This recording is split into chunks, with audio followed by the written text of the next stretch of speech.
shake your ass. Take your hands off it and shake that shit. Snake, I'm not gay. You know, I have a bad habit of starting a series and then not finishing it till years later.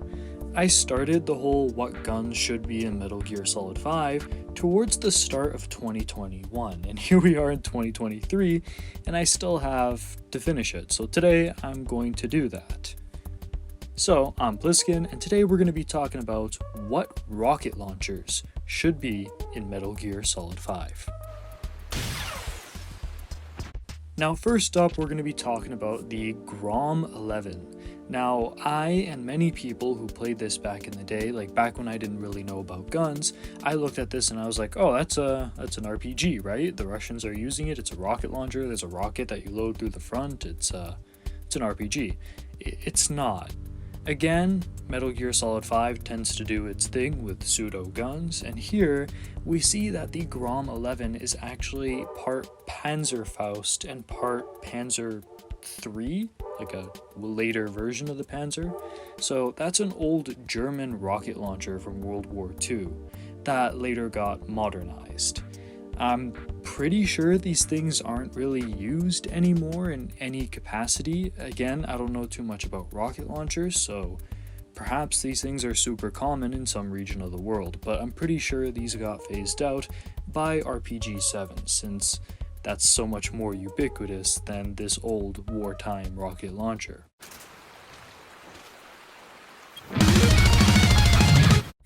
Next up, we have the CG-M25. Now, this is a combination of, I believe it's called the M47 Dragon and the Javelin rocket launcher.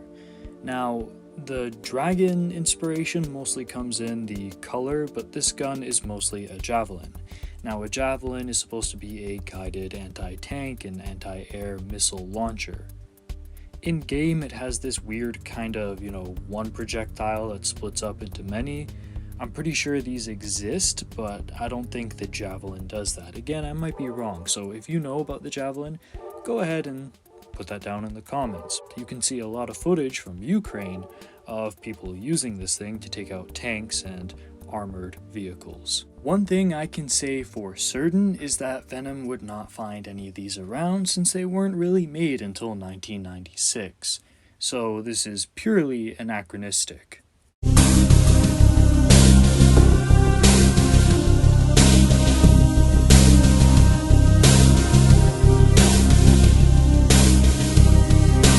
Now we have what's called the FBR Launcher.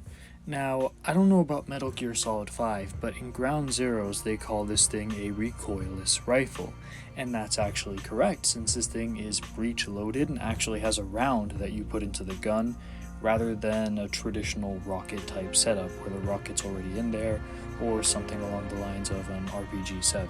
Again, with the terminology with rocket launchers or recoilless rifles in this gun's case, I'm not as well versed as I am, say, with more traditional small arms, but yeah, this is a Carl Gustav recoilless rifle.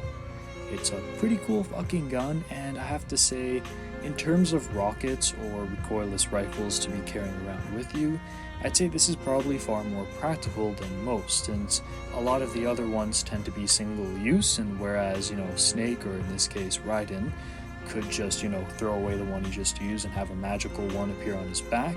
With the Carl Gustav, you could feasibly see the character carrying around these rounds with him in that back pouch. So in terms of immersion, I really like this recoilless rifle.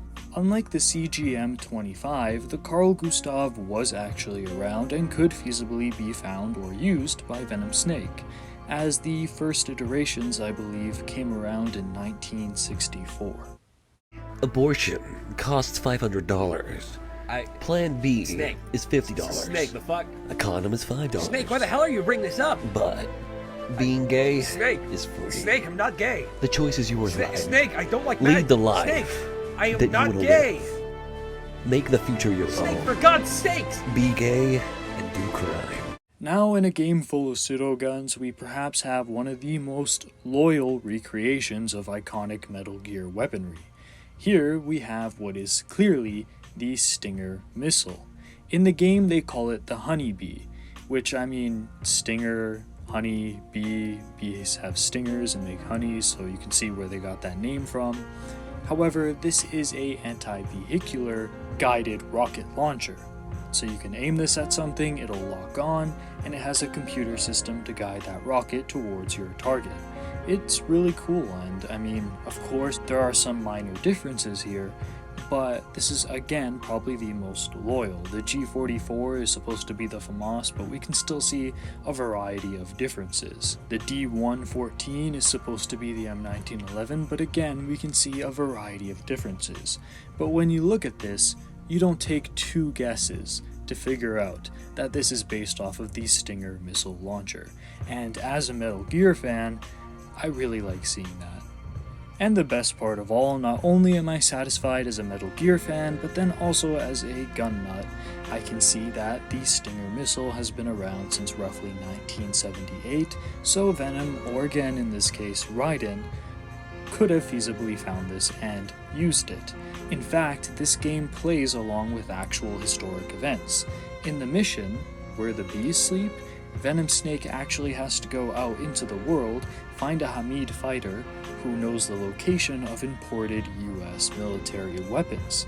The US military actually did import these weapons, Stinger missiles, into those resisting the Soviet invasion of Afghanistan. One of the coolest parts of Metal Gear is the pseudo-historic element to it, so having these actual events play out in-game and allowing us to take part in it is a really cool detail. So this rocket launcher here probably has the coolest kind of meta going on around it, where it's the truest Metal Gear gun portrayed, it's supposed to be there chronologically, and the actual history of what's going on in the conflict that you are, partaking in is actually tied to the history behind this weapon, and you again get to fully get immersed into it. So the history, the look, and the timeline all add up with this gun. But yeah, that was what rocket launchers should be in Metal Gear Solid 5. To go over it again, we have a Panzerfaust, we have a Javelin mixed up with a little bit of Dragon in there, we have a Carl Gustav, and of course we have the ever so cool Stinger missile launcher.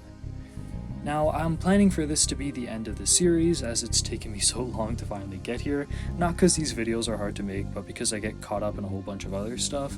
If you guys want a little bonus video talking about the different turrets and mounted weapons in the game, we could do that too, but for now, I feel very content to have completed the actual weapons you carry around with you in Metal Gear Solid 5 and talking about what they are all based off of. If you're interested in hearing about the assault rifles, the pistols, the SMGs, the shotguns, the snipers, the LMGs, the grenade launchers, go ahead and check out the other videos I've done in this series.